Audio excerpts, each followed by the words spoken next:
বিদেশে উচ্চশিক্ষা নিতে যাওয়া বাংলাদেশি শিক্ষার্থীদের জন্য অর্থ পরিশোধের প্রক্রিয়া আরও সহজ করতে নতুন সুবিধা চালু করেছে বাংলাদেশ ব্যাংক।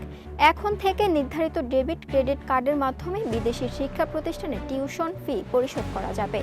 নতুন এই ব্যবস্থার ফলে বিদেশে পড়াশোনার খরচ পাঠাতে শিক্ষার্থীদের আগের মতো জটিল কাগজপত্রের প্রক্রিয়া ও স্টুডেন্ট ফাইলের উপর পুরোপুরি নির্ভর করতে হবে না। বিদেশি বিশ্ববিদ্যালয় বা শিক্ষা প্রতিষ্ঠানে অনলাইন প্ল্যাটফর্মে সরাসরি আন্তর্জাতিক কার্ডের মাধ্যমে ফি পরিশোধের সুযোগ তৈরি করতে হবে।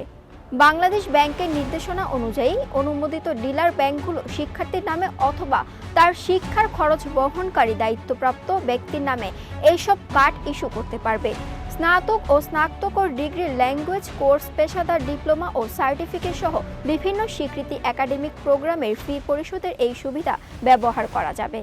এর আগে বিদেশে পড়াশোনার জন্য শিক্ষার্থীদের একটি নির্ধারিত ব্যাংক শাখায় স্টুডেন্ট ফাইল খুলতে হতো।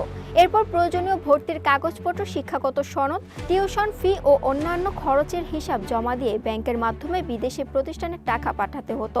নতুন ব্যবস্থায় সেই প্রক্রিয়াটি অনেকটাই সহজ হবে। তবে নতুন সুবিধা ব্যবহারের ক্ষেত্রে ব্যাংকগুলোকে প্রয়োজনীয় যাচাই বাছাই করতে হবে। বিশেষ করে বৈদেশিক মুদ্রা সংক্রান্ত আইন, অর্থ পাচার প্রতিরোধ ও সন্ত্রাসে অর্থায়ন বন্ধের নিয়ম যথাযথভাবে অনুসরণ করতে হবে। কার্ড যেন শুধুমাত্র শিক্ষা সংক্রান্ত কাজে ব্যবহার করা হয় এবং অর্থ নির্ধারিত শিক্ষা প্রতিষ্ঠানের কাছেই পৌঁছায়, সেটিও ব্যাংকগুলোকে নিশ্চিত করতে হবে। বাংলাদেশ ব্যাংক আরও জানিয়েছে, বিদেশে পড়াশোনার জন্য বৈদেশিক মুদ্রা সংক্রান্ত অন্যান্য বিদ্যমান নিয়ম আগের মতোই কার্যকর থাকবে।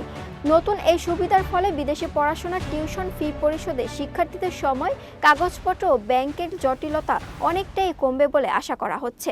সেজুতি দাস, দৈনিক বাংলাদেশ মিডিয়া, ঢাকা।